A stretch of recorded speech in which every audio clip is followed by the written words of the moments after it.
What's going on, everybody? You are now entering Comics in the Basement. We are your hosts as always. This is Eddie.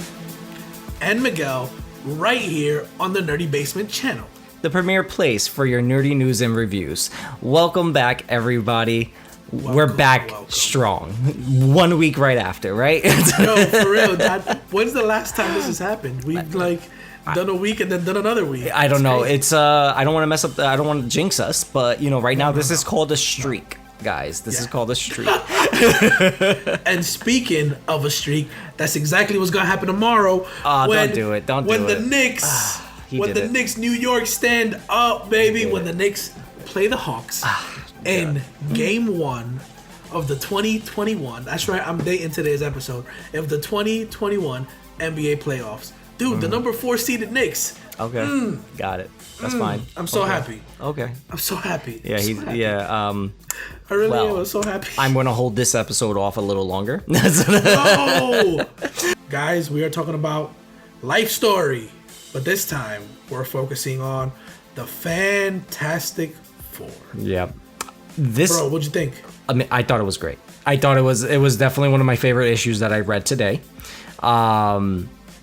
The story flowed so well. I love that it, of course, obviously is starting from the 60s and so on and so forth. And that's exactly when the Fantastic Four really started back then. You know what I mean? Stan Lee made back in the 60s. So seeing them in the beginning like that really freaking was nostalgic. You know what I mean? And again, the first family of Marvel, it's not just a term of because they're family members. No, they legit are the first, some of the first of Marvel, to be done, it's insane. And to see how they are using their story to, tell it very slightly different, which still gives it a fresh feel. I thought it was great.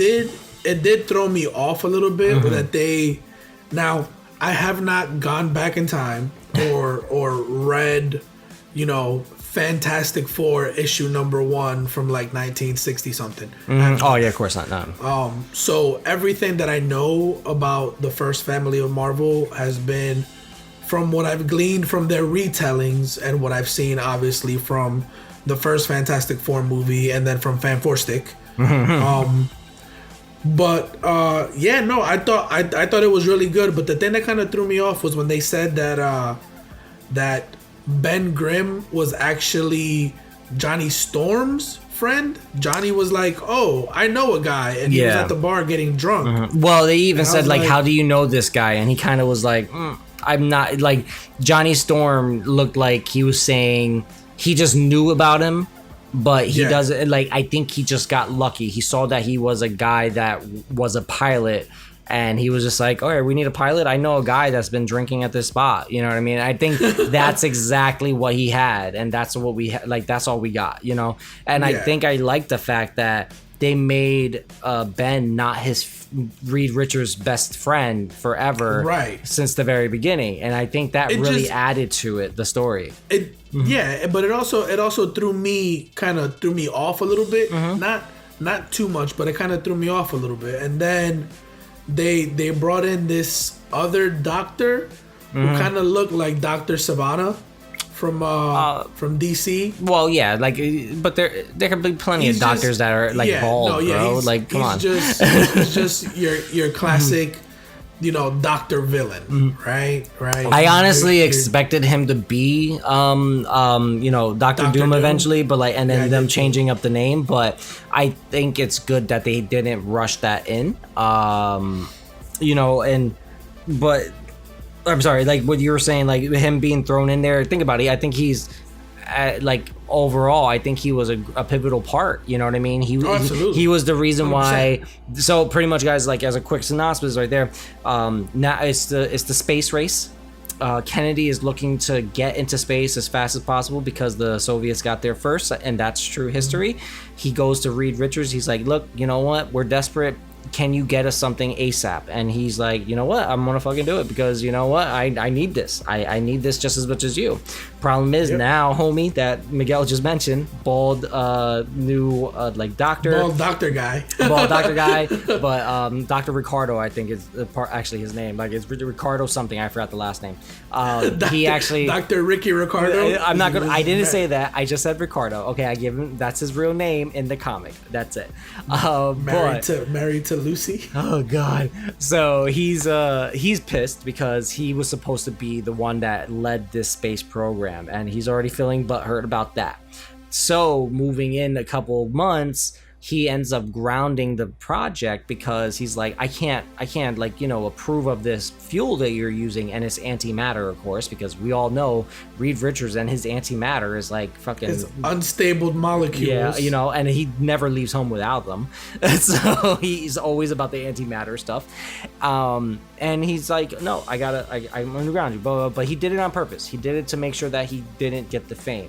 But now... That's when Sue comes in, his nice girlfriend and all that kind of stuff that helped him with the project. Oh, and side note too, they also didn't allow Sue into the like in on the space like program. Because she was essentially she's a woman. Yeah. So long story short, then she convinces him to go into space. They needed a pilot. They find Ben at the bar. He just got laid off, ready to get, like, you know, he's engaged and so on and so forth. So he's also desperate. And that's also one of the coolest things about it. It's like this whole issue surrounds desperation in the sense of why is it like the best things happen out of desperation, but also, the best ideas happen out of desperation, and why some of the bad ideas also happen out of desperation. Because this is like, you know, it's the pros and the cons. They went into space, they made it through, they gave Kennedy something to talk about, but they also got zapped by all the cosmic rays and the antimatter. They all got changed. Now, Ben Grimm, he's fucking pissed, as he should be. So pissed. So he's not even like, but then it's a matter of they are being famous, but they're like Ben is pretending. Yes, he saves Reed, he does all these kind of things like the Thing would do, but at the end of the day, he's like, fuck you, you screwed me, and I'm out. So hopefully that doesn't turn into my TikTok. I was like, damn, Jose, I gotta be careful with those things.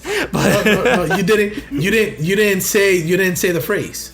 That's true. Well, that's just one phrase they said. They said we're talking about TNB stuff, guys. No worries. Sorry, side tangent. But yeah, so no, yeah, I think Fantastic Four was awesome, and they're leading to something because obviously, as we know, it's going to lead into the 2000s, and I don't know if it's going to get as far as what they were being teased on now. I don't think it's gonna get to the 2000s yet. Eventually, I'm sure eventually it will. The next issue is probably gonna be the 70s. It is, yes. If they're doing decade by decade, exactly. But yeah, the doctor's name was Dr. Ricardo Jones. You're welcome. Nice job. I knew. I told you. I read it. I know.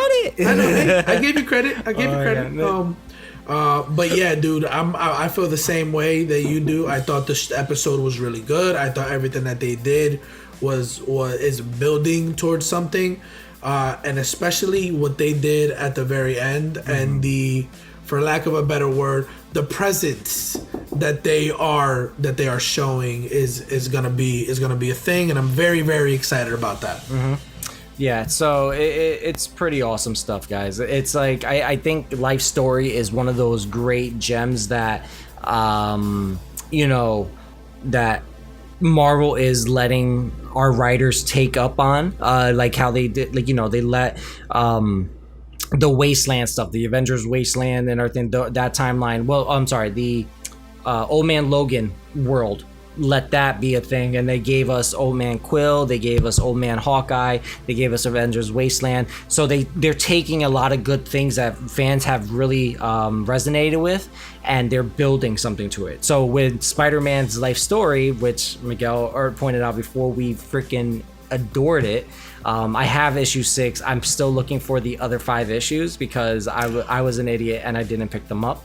I only picked up issue 6. I know, tell me about it, right? So I'm looking for those back issues still as we speak. But did you pick up the trade? No, I didn't want to. I wanted to pick up the single issues. Like, dude, I have all the single issues and I have the trade. And you wonder why you're broke. and I'm buying another copy of the trade and sending it to my brother. Oh, that's fine. That's fine. At least you're doing it for good reasons. But but overall, guys, I think Life Story is the other art story concept that Marvel is capitalizing on with fans. And it's probably one of the best ones around because I think we always love stories about seeing our heroes grow and literally seeing them start from the 60s and grow into where we're at now currently. It's so much fun because you have to see them grow. You have to see them get older. Now, if it's tying into anything that happened in Spider-Man Life Story, that is yet to be seen. That is yet to be seen. Well, that wouldn't be seen until the 70s or the 80s, around the time of the Venom symbiote. Yep. So there might be a slight. Because remember that we did see Fantastic Four in Spider-Man Life Story, so that's still potential. It is potentially there. So we just have to wait and see. And I think if they do combine these timelines, and their stories, it's going to be phenomenal. And of course, it wouldn't be a Fantastic Four story without Galactus making an appearance. And sorry, spoilers, you're doing have Damn to do it! I thought we were gonna get through that without saying that. I had to, guys. I said a giant presence. Oh, I get it, but we gotta watch. You gotta go read it because again, that's the whole thing. They're doing Galactus in a whole different way, and it's really cool how it happened and how this is going to become a thing. So yeah, I agree. Hey, this is 5 stars for me. Yeah, 5 stars for me too. Definitely go out there, pick it up, support this because it's gonna be. Listen.